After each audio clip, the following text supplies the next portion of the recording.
находится постоянно в товарах, ритм городов, регионов, и более того, министерство постоянно находится в движении, и закрепление в каком-то отдельном регионе, даже, наверное, бы лишало нас возможности постоянно видеть все регионы.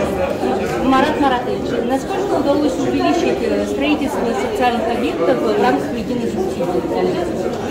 Знаете, существенная есть динамика. Более того, я хотел сказать, что у нас очень много объектов, которые мы начали давно, но планируем, что они в ближайшее время дадут свой результат. И вот в этом году могу привести пример Комсомольска на море. Это региональный центр спорта, большой объект, в котором в будущем он войдет в состав такой олимпийской школы, олимпийского резерва. Там будет гимнасты, батутисты тренироваться. Буквально мы ждем, в этом году будет сдача еще одного объекта. Вот была у меня возможность ознакомиться с созданным в этом году в Республике Якутия благодаря усилиям и республиканских властей, и благодаря решениям, которые принял заместитель председателя правительства, полномочный представитель президента Юрий Петрович Трутников, координационный сердечно-сосудистый центр. Вот уникальный объект, будем надеяться, что он послужит очень долго и привлечет кадры медицинские, которые получат ту базу, которая будет одна из лучших в стране. И прежде всего это благодаря усилиям, в том числе региональных органов власти и их кропотливой работе. Эльвира Рамиловна, мы единственное, не слышали ваших слов до кофе-брейка, да. Можете сказать о мероприятии и вообще о роли?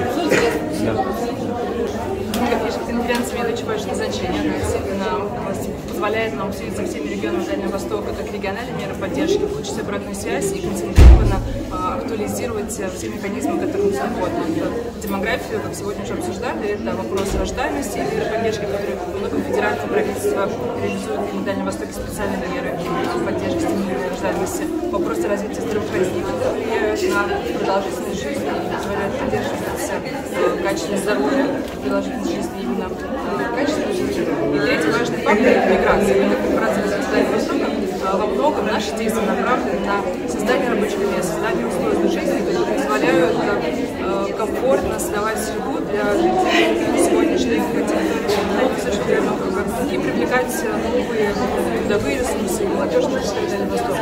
Часть мер, которые способствуют сегодня закреплению, как сегодня уже был момент, Дальневосточный партии распространяют программу «Дальневосточной ипотеки», которая закрепляет все территории Дальнего Востока. И начавшаяся реализация в этом году проекта «Дальневосточного гектара». Плюс мы видим в прошлом году первый звоночек тренда. В прошлом году, в 2020 году, в когорте 20-24 года впервые был положительный сад миграции, когда мы видели, что молодые ребята поехали в Дальний Восток, видя работу. На сегодняшний день на Дальнем Востоке у президента свободного города территории ближайшей Азии за все время создано более 100 тысяч новых рабочих мест. И на этих рабочих местах приезжают молодые люди. В 2021 году мы впервые за всю историю современной России на Дальнем Востоке видим положительный сад миграции 8 тысяч человек. Это тоже люди, которые видят возможность реализации работы на Дальнем Востоке, в том числе президента свободного города территории ближайшей Азии. Мы в том числе реализуем проекты по привлечению новых молодых ресурсов трудовых на территории Дальнего Востока. Здесь видим большую общую совместную задачу с регионом Дальнего Востока по закреплению и созданию среды, позволяющей им комфортно себя чувствовать на современной Дальневосточной земле и вместе решать вопросы, задачи роста численности. Необходимо обратить внимание, что выбор Якутии в качестве субъекта, в котором проводится эта демографическая конференция, он не случайен. Потому что та политика, которая проводит руководство Якутии, начиная с времен Михаила Ефимовича Николаева, сейчас продолжается Александром Сергеевичем Николаевым, она, соответственно, дает свои результаты, и при этом работа осуществляется точечно. И если сегодня основные меры направлены на рождаемость, на миграцию, мы говорим о том, что базой любой демографической политики является семья. Причем особенности семьи, проживающей на Дальнем Востоке. Это прежде всего, чем Якутия сильна, да? Она прежде всего сильна тем, что семьи в Якутии являются полными, от бабушки до внука, что не характерно для остальных субъектов Дальнего Востока и не характерно для той же, например, для того же Юга Якутии, когда у нас бабушки и дедушки уезжают, а соответственно остаются только мамы, папы с детьми. И отсутствие вот этого наличия в Якутии микса полных семей, уезжающих семей, нам дает возможность демографии давать свой результат.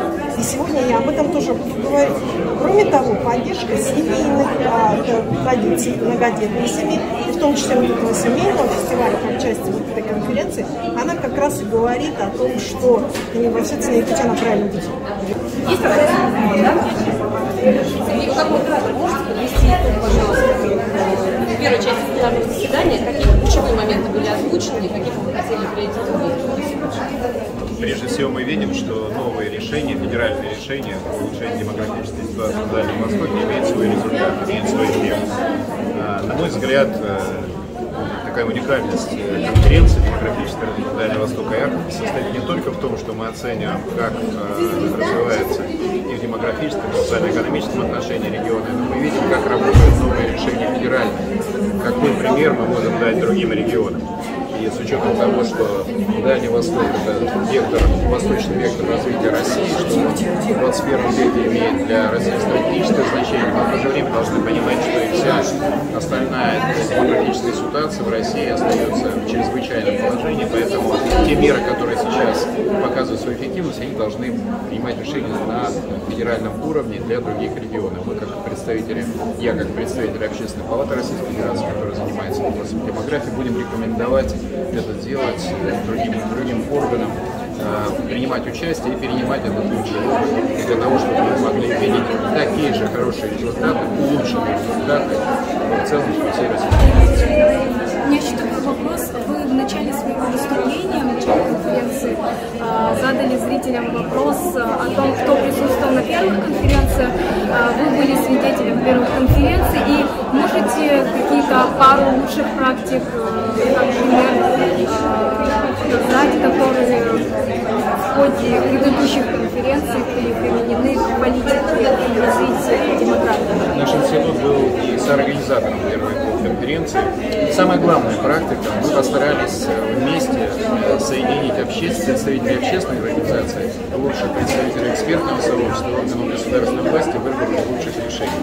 Итогом первой конференции была резолюция, рекомендующая разработать концепцию демографической политики Дальнего Востока, а итогом второй конференции было рассмотрение рекомендации принять уже разработанный проект концепции демографической политики Дальнего Востока на период до 2025 года. Это уникальная практика, когда документ государственный, тем более демографический, разрабатывался с участием общественности и был рекомендован. На мой взгляд, именно это и позволило в дальнейшем все остальные конференции построить в таком же духе партнерства и в духе такой общей работы, такой соработничества. Это самый главный итог, можно сказать, уникальность такого подхода. Как вы оцениваете высказывание Михаила Ефимовича, работа на результат, а где дети? Вот сегодня было же. А это главное высказывание, и дети – это критерий нашей всей работы. Пока что показывает, что мы работаем недостаточно. Мы не работаем недостаточно для того, чтобы снять барьеры у семьи, иметь желаемое большее число детей. Потому что желаемое число детей в России достаточно большое. По оценкам ЦИОМ, которые были сделаны в конце 2019 года, 65% всех семей хочет быть многодетными при самых благоприятных условиях. Только 26 планируют, а в реальности мы имеем всего лишь 10% всех семей с детьми у нас являются многодетными. Вот поле деятельности для органов власти и для партнерства. Спасибо.